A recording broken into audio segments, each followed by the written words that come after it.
Hello, everyone. Welcome to Overcoming Infidelity, a journey through betrayal and back. My name is Christy Wolanski, and I'm going to be walking you through today's presentation.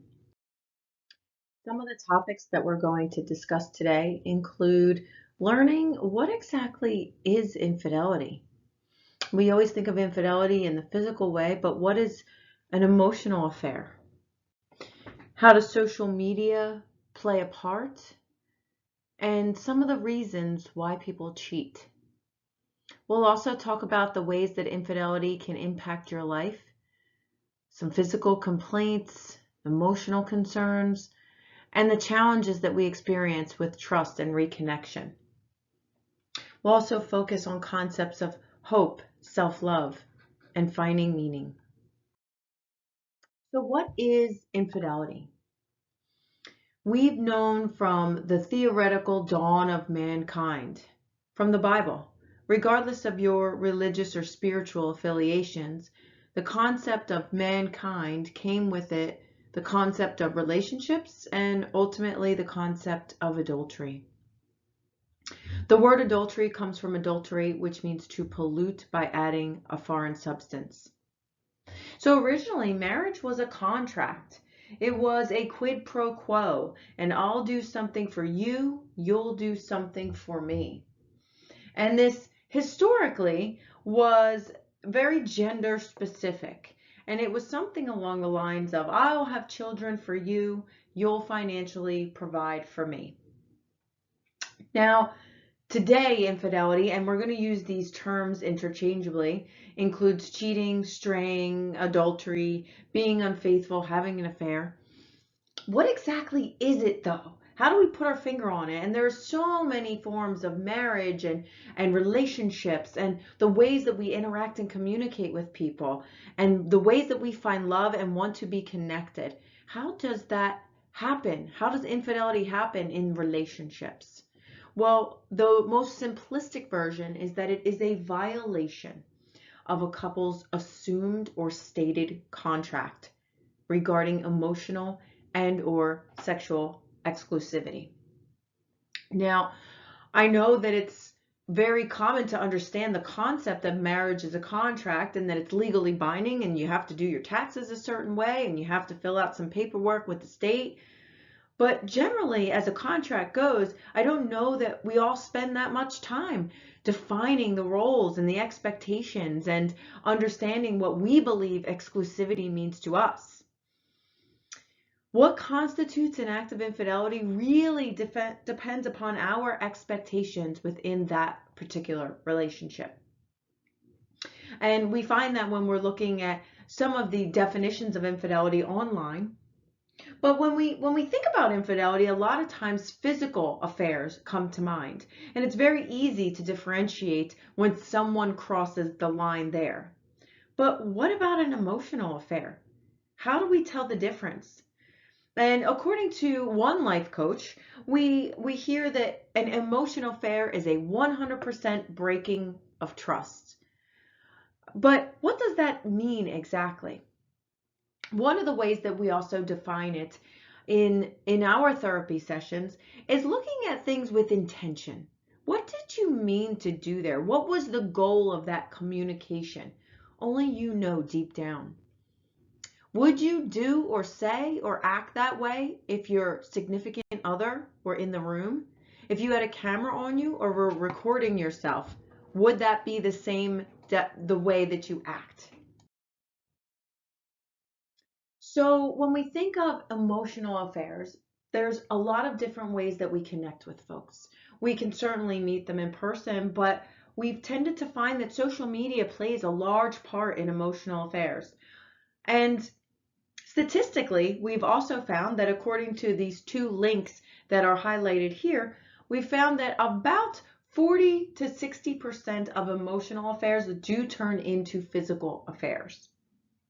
But when we look at an emotional affair, we think of this just as damaging as a physical affair.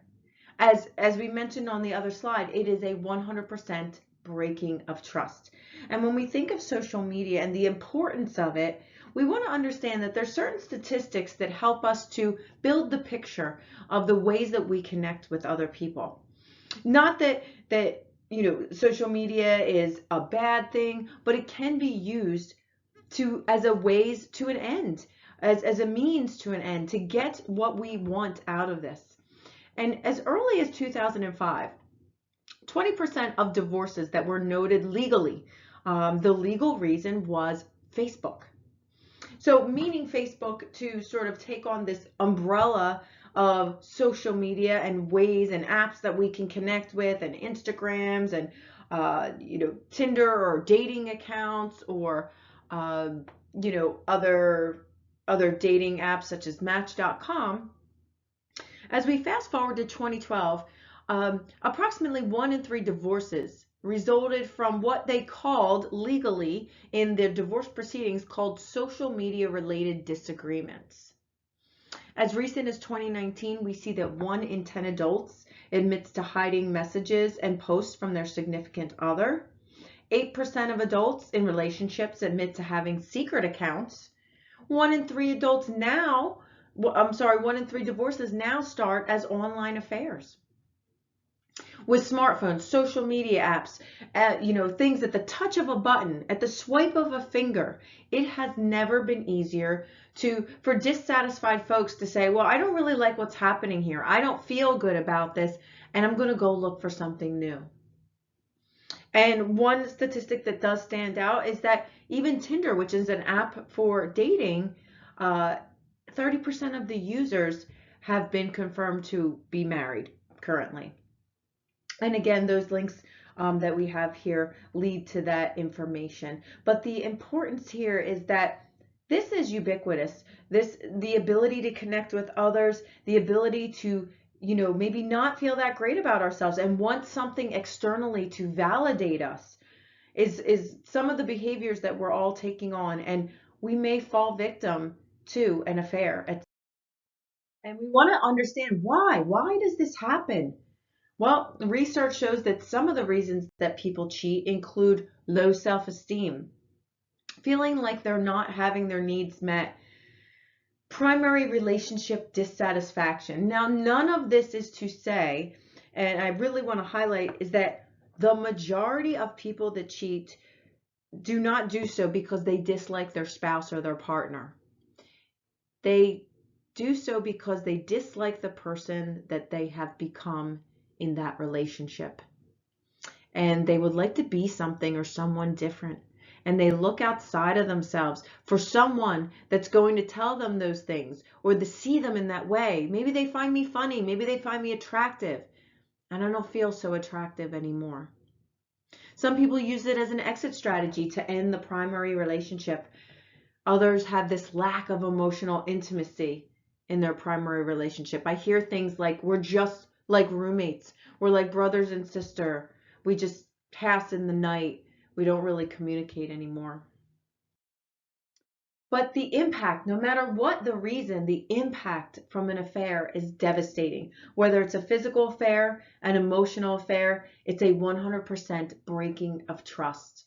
And it comes with lots of collateral damage, including anxiety, low self-esteem, increased depression, anger, somatic concerns. And here, somatic concerns, we talk about those physical complaints. I feel a knot in my stomach.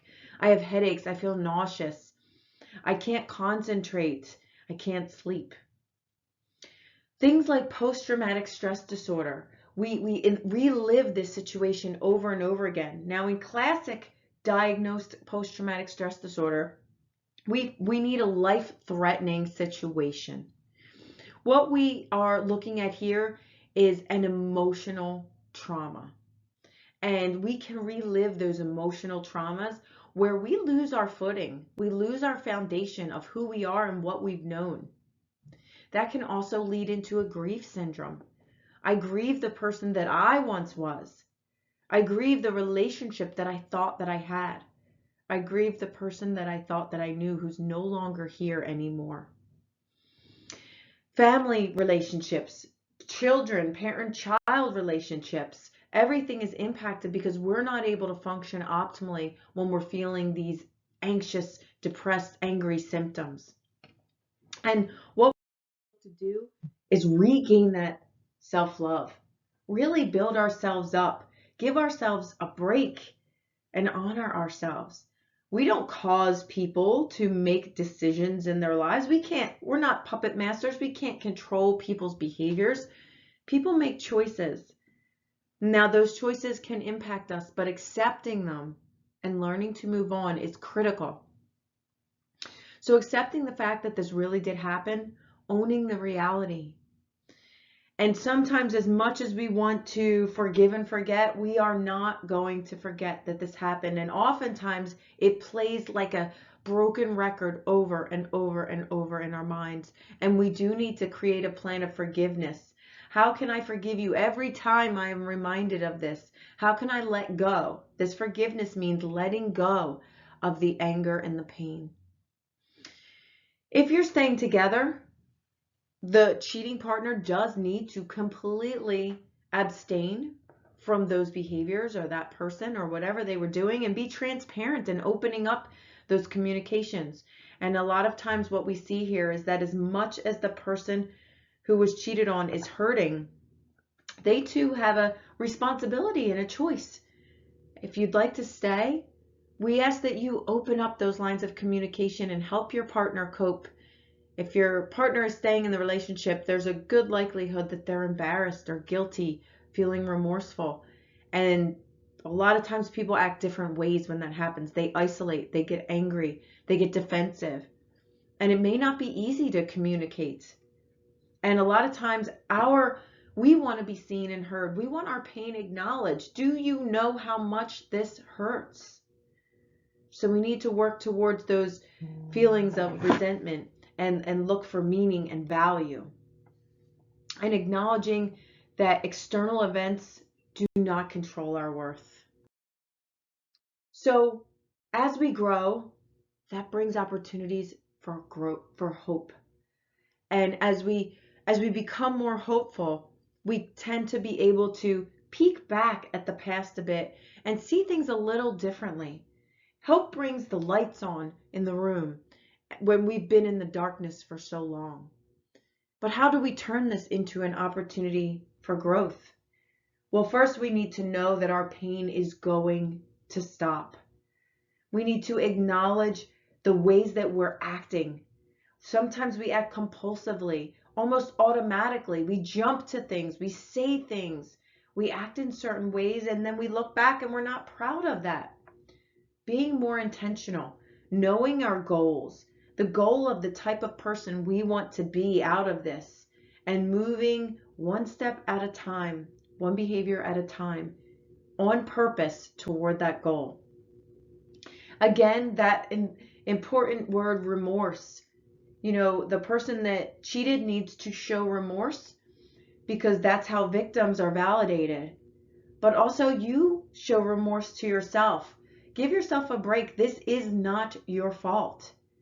What can I do in this moment? The moment that's already happened. I'm right here, right now. Those things are just part of my external life, but what can I gain from this? And lots of times we long to hear the details. You know, how often did this happen? How did I not know? How did you hide it for so long? Where were you every time you called or every time I called you? What we want to do is learn from this. And if we are with our partner and we're going to continue to stay, we want to understand what the affair meant to that person. What can you ask for now that maybe you never realized that you needed before? How can we be hopeful to grow from this? How can we spread this light, open the doors and the windows a little, bring back those curtains a little further and be able to see more clearly? So as we move forward from this short presentation, I hope it brings you just a little light in your day, some tips for success to move forward and to grow. And the concepts is that we have this freedom of will. We can do what we want. There is only one you. You can make your choices for you to be a better person. And sometimes, no, they're not optimal. Sometimes you are between a rock and a hard place. But taking your own responsibility, you decide the outcome. You decide what your role is going to be. And you also take responsibility for what's missing for you. You know, the relationship may not have been that great for you either. It's okay to acknowledge that and work on changes. And as we have this freedom of will, this ability to make choices, we have the ability to have a will to meaning. We can move our energy toward finding meaning, seeking external meaning. What motivates us to keep going? Coming clean with ourselves. Were there things about us that maybe we really didn't like? Maybe we let ourselves go in some ways, meaning, you know, I didn't always check in on the way I spoke about things or whatever it is. We want to be able to look back with integrity and pride as much as possible.